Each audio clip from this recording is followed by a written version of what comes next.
ეს არც ჯარია და არც ომისთვის ემზადება ვინმე. ეს სტრაიკბოლის ქართველი მოთამაშეები არიან. ჩვენ გქონდა არჩევანი წავყოლოდით გუნდს, რომელიც უტევდა, ან ჯგუფს, რომელიც თავის ტერიტორიას იცავდა. არჩევანი გუნდ ალიანსზე შევაჩერეთ.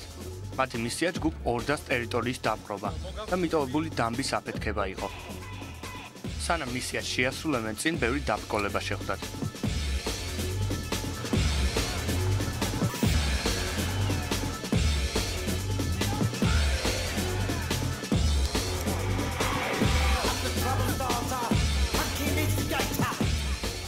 გზა თბილისიდან 1 საათის მგზავრობის შემდეგ ასურეთის ტერიტორიაზე გაგრძელდა.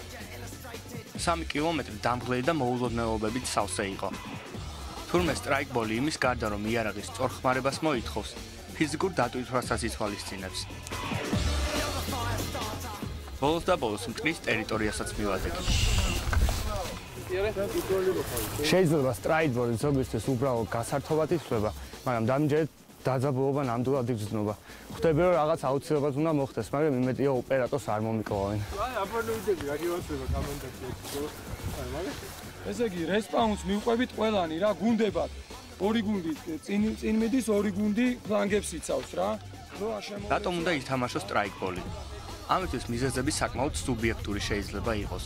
სანამ სტრაიკბოლს დავდიოდი, დიდი ხანია უნადირო, ავტოსპორტით ვარ დაკავებული და მოკლედ ესეთი ექსტრემალური რაღაცები ძალიან მიზიდავს რა. აქედან გამომდინარე 2 წლის წინ როცა გავიგე ამის შესახებ, ამის არსებობის შესახებ, გადავწყვიტე რომ მოსულიყავი და მე არა რა. ბავშვობიდან მოვწონდა რა ეგეთი რაღაცები და მაინტერესებდა თუ მომეწონებოდა ჩემი მეორე თამაშია ჯერჯერობით. ანუ მე გამიგია რომ ბევრი წამოსულა თამაშზე, მაგრამ ნუ მე მიმხვდა, იდეა მოწონდა თამაშის, მაგრამ მე მიმხვდა რა რომ არა ეს ჩემთვის არ არის. მე მაგრამ მომეწონა.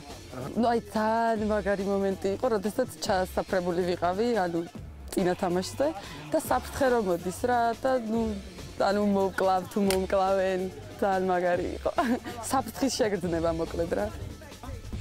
ალბათ შეამჩნევით რომ მოთამაშეები აქტიურობის ქონას არ უჩივიან. მის ფასებსა და საქართველოში შოვნის ხერხებზე მემენტო გვესაუბრა.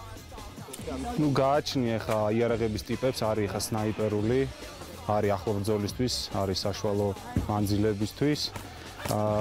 ეხლა ჩემი იარაღი დაახლოებით დაждდა $2200, იმიტომ რომ ეს არის სპეციალურად სამხედროებისთვის სავარჯიშო იარაღი, უშვებს კომპანია სისტემა. ასევე ფართოდ გამოყენებაში გვაქვს ჩვენ AKS-ები.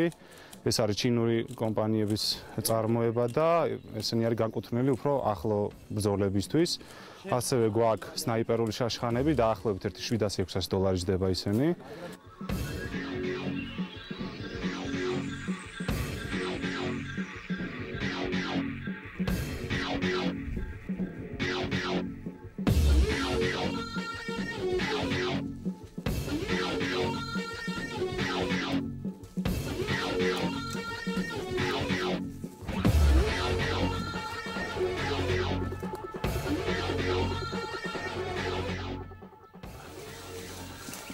თურმე უკვე დაწყებულა და ერთი კაცი მოკლეს.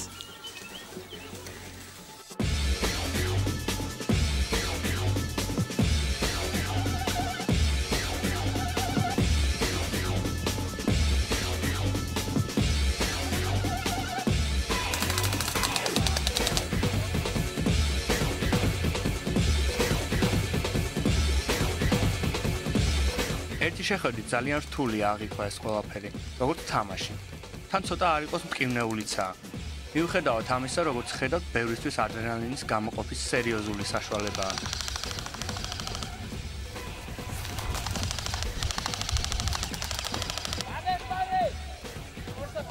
ბომბების დადება, ტერიტორიების წართმევა, გაცოცხლება და ასე შემდეგ.